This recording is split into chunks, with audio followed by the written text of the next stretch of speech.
Next अपन बात कर रहे हैं कि एक विटामिन सी के बारे में बात की जाती है। तो जानते हैं कि जो विटामिन सी है, ये विटामिन सी एक्चुअली होता क्या है, करेक्ट। तो सबसे पहले अपन बोलेंगे कि जो विटामिन सी है ये एक वाटर सोल्यूबल पल्सटाइल विटामिन है। और सेकंड पॉइंट है कि ये जो प्ले इम्पोर्टेंट रोल करता है कोई भी किसी भी तरह के जो ह्यूमन हेल्थ है और जो डिजीज़ है उसके अंदर प्ले इम्पोर्टेंट रोल करता है।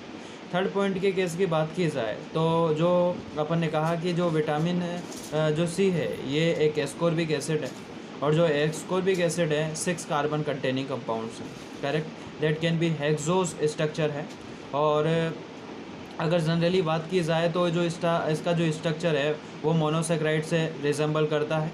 उसके बाद में नेक्स्ट पॉइंट पढ़ते हैं कि जो अगर इसकी डिफिशियंसी हो गई तो उसके कारण एक स्क्रवी भी हो जाता है। और नेक्स्ट पॉइंट ये है कि जो विटामिन सी के केस की बात की जाए तो विटामिन सी है ये एक रिड्यूसिंग एजेंट की तरह काम करता है। कैसे, ध्यान से देखिएगा। जब अपन ने कहा कि अगर कोई भी किसी भी तरह का एल एस्कॉर्बिक एसिड है, वो जब एल एस्कॉर्बिक एसिड एक डी हाइड्रोक्सी एस्कॉर्बिक एसिड में कन्वर्ट करता है तो वहाँ पे उसका ऑक्सीडेशन होता है। जब उसका ऑक्सीडेशन होता है तो अगर अपन ने कहा कि जिसका ऑक्सीडेशन होता है वो रिड्यूसिंग एजेंट की तरह काम करता है, करेक्ट। उसके बाद में नेक्स्ट पॉइंट ये है कि जो एक ascorbic acid, dehydroxy ascorbic acid, दोनों एक बायोलॉजिकल एक्टिव फॉर्म है। और जो ascorbic acid, dehydroxy ascorbic acid है, जिसका बहुत सारे तरह के जो टिश्यू होते हैं उनके अंदर जो इसका रेशियो होता है ना वो 15:1 होता है, करेक्ट। उसके बाद में नेक्स्ट पॉइंट है कि जो एस्कॉर्बिक एसिड है अगर और जो बात की जाए ये प्लाज्मा और जो टिश्यू है हमारे उसके अंदर एक प्रीडोमिनेंटली प्रेजेंट होता है ये।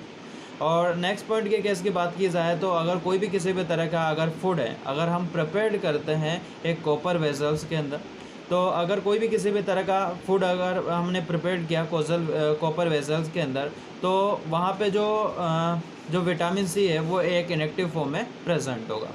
उसके बाद में नेक्स्ट पॉइंट पढ़ते हैं अपन कि अगर कोई भी किसी भी तरह के जो बायोसिंथेटिक और मेटाबॉलिक कंडीशंस की बात की जाती है तो इसके अंदर सबसे पहला पॉइंट ये है कि कोई भी किसी भी तरह का जो ग्लूकोज है वो एक एस्कॉर्बिक एसिड में कन्वर्ट हो जाता है, और जो एस्कॉर्बिक एसिड है बहुत सारे तरह के एनिमल्स के अंदर सिंथेसिस हो जाता है, करेक्ट। अपन ने कहा कि जो ग्लूकोज है, ग्लूकोज का एक एस्कॉर्बिक एसिड में कन्वर्ट हो जाना एक यूरोनिक एसिड पाथवे कहलाता है, करेक्ट। उसके बाद में नेक्स्ट पॉइंट ये है कि बहुत बेट्स हुए जो चमगादड़ हैं और ग्वानीन पिग्स हैं उनके अंदर के एस्कॉर्बिक एसिड सिंथेसिस नहीं हो जाता।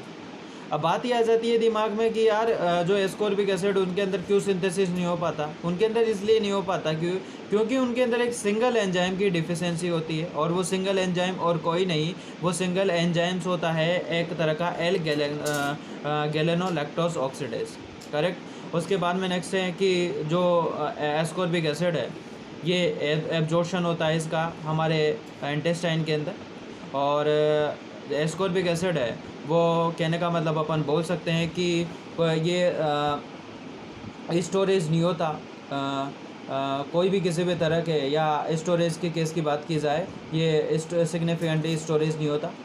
उसके बाद में नेक्स्ट फाइनल पॉइंट ये आ जाता है एस्कॉर्बिक एसिड का यहाँ पे कि ये यूरिन के अंदर एक्सक्रिएट होता है। और जब अपन ने कहा कि यूरिन के अंदर एक्सक्रिएटेड होता है एक मेटाबॉलिक डाइकीटो एसिड की फॉर्म में, और दूसरे पॉइंट की बात की जाए तो एक ऑक्जेलिक एसिड की फॉर्म में ये।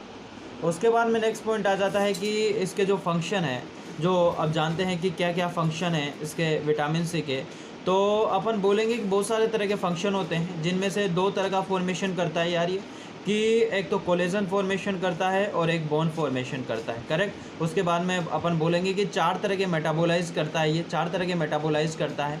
एक तो ट्रिप्टोफैन मेटाबोलाइज करता है, एक टायरोसिन मेटाबोलाइज करता है, और एक फोलिक एसिड मेटाबोलाइज करता है, और एक हीमोग्लोबिन्स और एक का सिंथेसिस मेटाबोलाइज करता है, और फोलिक एसिड का या आयरन का मेटाबोलाइज करता है। तो 4 तरह के मेटाबोलाइज हो गए, आयरन और haemoglobin metabolise, tryptophan metabolise, tyrosine metabolic और फोलिक एसिड मेटाबोलाइज। उसके बाद में ये सिंथेसिस करता है कोर्टिको एडेनो हार्मोन्स का, और उसके बाद में ये स्प्रीनिंग एक्शन होता है कुछ अदर विटामिन्स की तरह।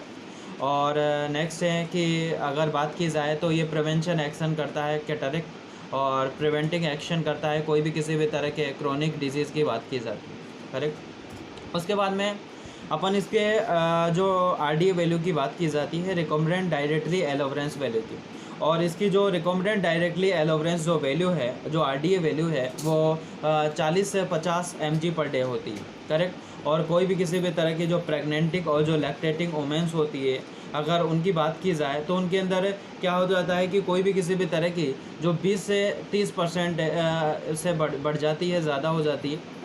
उसके बाद में नेक्स्ट अपन बात कर रहे हैं कि जो सोर्सेज की बात की जाए तो जनरली जो खट्टे पदार्थ होते हैं वो एक गुड सोर्सेज है इसके विटामिन सी के।